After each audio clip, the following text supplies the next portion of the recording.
One would never describe Samuel Clemens as a devout holy man, but being an author, humorist, and witty critic of just about all things. In 1867, he accepted an assignment as a traveling journalist, which took him on a 6-month voyage through Europe and on to the Holy Land in Jerusalem. While traveling through Palestine and Jerusalem, his dismal description of what he saw echoed words similar to some of the Old Testament prophets describing Jerusalem's demise. It was during that time that his writings led Mark Twain to world acclaim. The fame of Clemens grew by leaps and bounds from that point onward. Scarcely more than 4 years previous, while living in Nevada at the age of 27, Samuel began to sign his works with the pen name Mark Twain, a name derived from his experience as a riverboat captain some years before. The term Mark Twain referred to the minimal safe water depth for a riverboat, which simply means 2 fathoms or 12 feet. It was a phrase that Twain often heard during his time of seafaring down on the Mississippi River. 27 years before the name Mark Twain was penned, Samuel Clemens, was born in a small village named Florida. Now, this was not the 27th state, Florida, through which passes the 27th North Meridian, but a town in Missouri named after Florida, which is our 27th state of the Union. Florida was ceded to Britain by Spain at the end of the 7 Years' War in 1763, 13 years before the 13 colonies penned the Constitution of the United States of America. In that very year of 1763, a strange 10-year pattern configuration of the Day of Trumpets on the lunar calendar of the Bible began to form. The pattern had last appeared, get this, it had last appeared in 403 AD, 1360 years before 1763, and it would not come again until the Age of Trumpets 2010 to 2020 AD in our time. But we're getting ahead of the story. The father of Samuel Clemens, John Clemens, and his family moved to Florida, Missouri in 1835 from East Tennessee, where the family had lived for some time. Twain's mother actually became pregnant with Samuel at their home near Jamestown, Tennessee. But this author of fame was born months later, after the move to Florida, Missouri, named after our 27th state, Florida. Before leaving East Tennessee, the Clemens family lived near a horse and buggy road which later became known as Highway 127, which just happens to be the lifespan of Abraham's wife. Abraham, patriarch of the Old Testament, was the lifespan of his wife, 127 years. Of course, her name was Sarah. This Highway 127 connected by another trail which later became Tennessee Road 297, an acrostic scramble of the numbers of Daniel 9:27, the end verse of the 70 weeks prophecy, which was delivered by Gabriel to Daniel shortly after King Cyrus invaded and defeated ancient Babylon in 539 BC.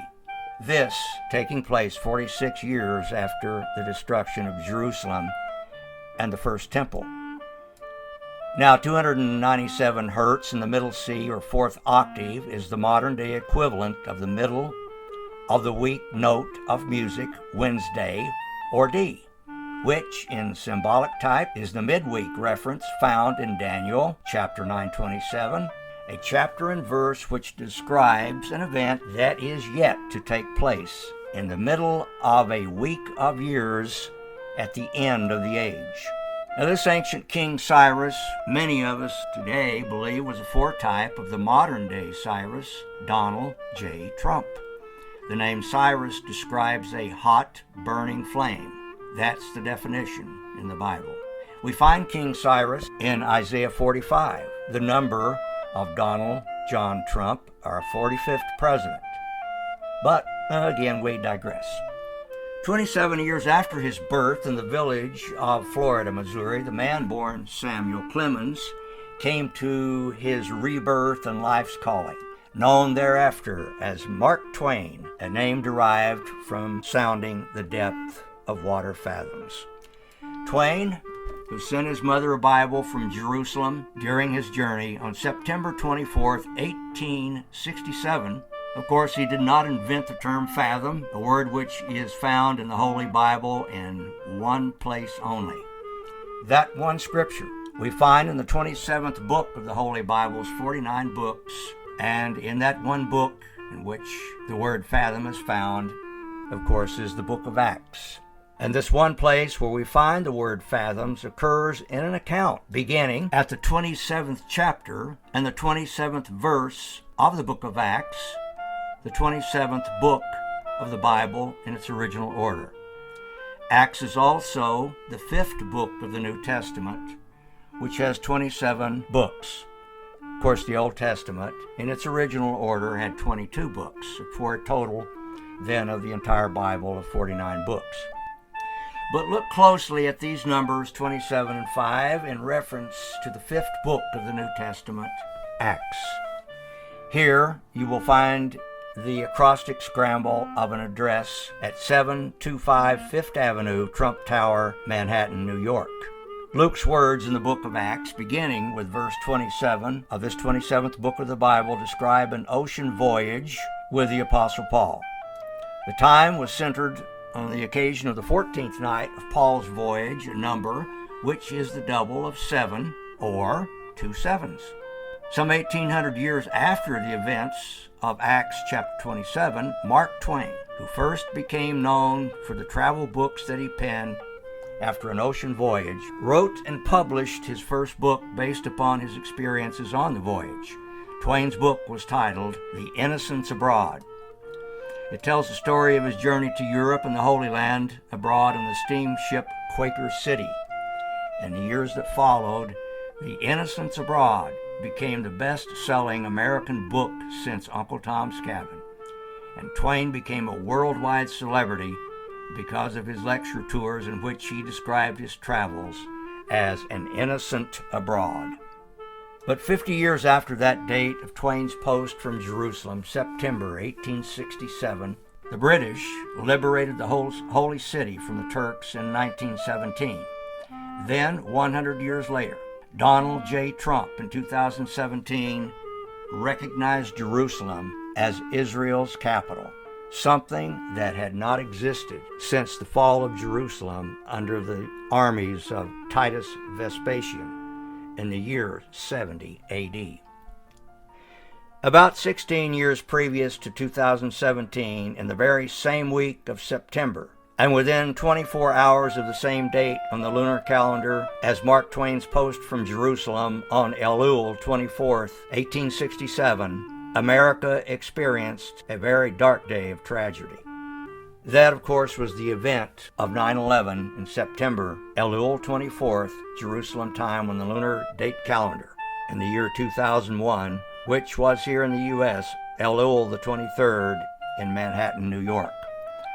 All this connected to an ocean voyage, Twain's post on a Holy Day Bible on a lunar date in September, led Samuel Clemens to world fame, and in our age, the events on that day changed the world forever.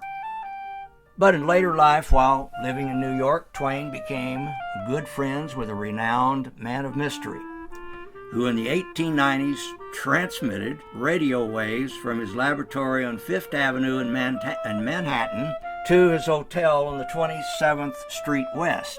Twain's good friend was none other than the eccentric genius Nikola Tesla. Tesla had 3 laboratories located in New York City: 175 Grand Street, 35 South 5th Avenue, and another laboratory at 46 East Houston. It was the dawn and genesis of our modern electronic age of knowledge and communications. All 3 addresses in Manhattan match different mathematical algorithms of lunar time and biblical prophecy. 175 is both the lifespan of the patriarch Abraham and an important point of mathematical time calculations coupled to the lunar calendar of the Bible, a calendar whose calculations at 247-year cycles triggers on the number 175, the age of Abraham, to produce the mysterious Day of Trumpets pattern 55255-22522. Donald Trump was elected in the 7th year of that pattern in the year 2016. The address at 35 South 5th Avenue is not far removed from Trump Tower at 725 5th Avenue, which is also another mathematical driver found in the 10-year annual dates of the Day of Trumpets, encoded within that mysterious time pattern 55255-22522. Nikola Tesla's lab at 35 South 5th is the sum of the 10-year numbers spanned image acrostic 55255-22522. That is, that number total in the two connected patterns is 22 plus 13 equals 35. Tesla's laboratory address at 46 Houston is a length of years that we find associated with the Jerusalem temple periods. In the 1890s, during the years of Twain's friendship with Nikola Tesla, a contemporary of Twain's literary world, Ingersoll Lockwood wrote a series of books in which we find a cabinet member by the name of Pence and a lad named Baron Trump who lived in a castle on Fifth Avenue. One of Lockwood's books bore the title, The Last President. Both Twain and Tesla entertained the mystic theory of time travel, and Mark Twain even wrote one novel based upon the subject. Twain passed away in 1910. Tesla, the mysterious genius of time, power, and energy, died in 1943. Upon Tesla's death, many of his research papers were passed to the head professor of power and energy at MIT. His name was John Trump, the uncle of our 45th president. As our president, Donald Trump, focused a great deal on power and energy with these tools of science and physics. He wanted to make America great again. But now let's begin to wind down our story of Twain and his travels. His life adventures crossed paths with literature, time, science, and even Bible prophecy. He once lived in Manhattan, New York, home of one of the most famous presidents ever to occupy the Oval Office of our country. As we described before, the old stomping grounds of the Clemens family was on the western edge of the big South Fork National Park in East Tennessee, very near Pall Mall, the home of Alvin, that is, Sergeant York of World War I fame. From that region near Jamestown, Tennessee, Road 127 connects with Road 297, which then intersects with U.S. Highway 27, a few miles east of the national park. U.S. Highway 27 begins in Indiana, home state to Michael Pence.